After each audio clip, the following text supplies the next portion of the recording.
Federal employees were back at work today after the brief three-day government shutdown. But the big question tonight is, for how long? The short-term spending bill expires in less than 3 weeks. Let's get the lay of the land from the President's Legislative Affairs Director, Marc Short, here on the North Lawn. Marc, thanks for being here. Brett, thanks for having us. Listen, this is now, you're over this hump. The White House signaled that this was a win in your eyes. But you have much more negotiating to do in less than 3 weeks. You're right, and complicating that factor is the reality. We have a State of the Union speech and Democrat and Republican retreats. So the number of days that Congress is going to be here is pretty limited. So we have a lot to do. We certainly hope the Democrats don't repeat the effort of shutting down the government. I think their position right now, Brett, is that in order to get a spending bill, we need a budget cap deal. And we're pretty close on that. But the Democrat position has been that we're not going to agree to a budget cap deal until we get DACA legislation passed. And that, I think, is what's always been befuddling to us, because we're making progress on DACA, but you're basically holding Americans hostage over a separate issue. The DACA issue comes with border security. You have to have it, according to the White House, according to the 4 pillars. Right. The Senate Minority Leader today said he's pulling the deal that he put on the table for a border wall. Here's Senator Schumer today.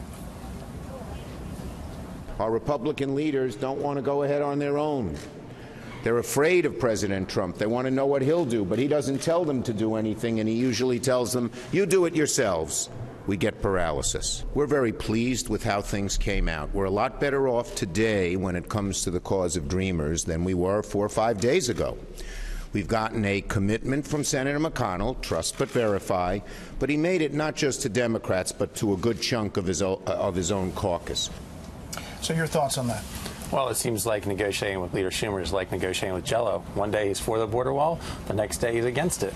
I think the reality is that we're going to eventually get a deal here, Brett. We do want the 4 pillars because we don't want to be back in the same place again where we were before. The reality is that we need a physical barrier. We also, though, need an end to chain migration and the visa lottery. And we're happy to negotiate on that DACA population. We've moved about, and they've asked us to consider beyond the 690,000 permit holders to say, would you consider those that we think were in the shadows and afraid to come out? And we've said, yes, we'll consider that. So we've shown a willingness to negotiate. They've shown a willingness to negotiate. We're going to get a deal. So on the number, is it $1.6 billion? Is it $20 billion? What is the number that you need appropriated for a wall, not just committed? So the Department of Homeland Security and the Customs and Border Patrol agents who are on the front line put together a plan submitted to Congress that is roughly about $20 billion for the physical barrier. It's $33 billion in all when you include the technology and other elements. Keep in mind that Democrats just a few years ago authorized $40 billion for border security. So they've been shown a willingness to go that far. But the game that's always played here in Washington, Brett, is they authorize dollars without appropriating it. We want to make sure that this isn't something that people vote on and say, yeah, one day we'll give you the money, and never really do it. We want to make sure the dollars are there so we can continue constructing the wall. But in between 1.6 and 20, you can move? Absolutely. I mean, the 1.6 was for just this fiscal year, exactly. So the roughly $20 billion was over 7 years is what Customs and Border Patrol estimated it would take them to fill the gaps where they're seeing the greatest drug interdiction and the greatest number of people coming across the border. I guess the biggest question is on chain migration. And what happens with that? What does this pillar need to look like from a negotiating point of view?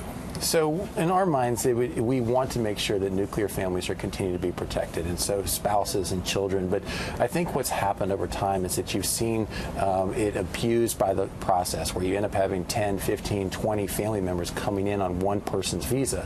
And we saw this year the 2 terror attacks, I should say, in 2017. One, the pipe bomb, one, the individual who ran over Americans in a truck. One came in via lottery, one came in via chain migration.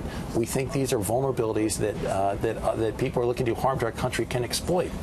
You heard Senator Schumer there. Some Republicans even said they didn't know where President Trump was on some of these issues when the negotiating was going on.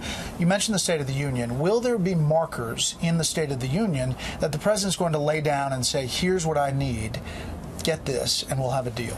Yes, I think you'll hear the president talk about that in the State of the Union, Brett. But I would say that we have been pretty clear. We sent to Congress when Secretary Kelly, at the time DHS Secretary, went to Congress and said we need this problem solved. We put out our parameters of what we want. Back in September, we gave a long list of priorities, say these are the things we're looking for as part of the DACA solution.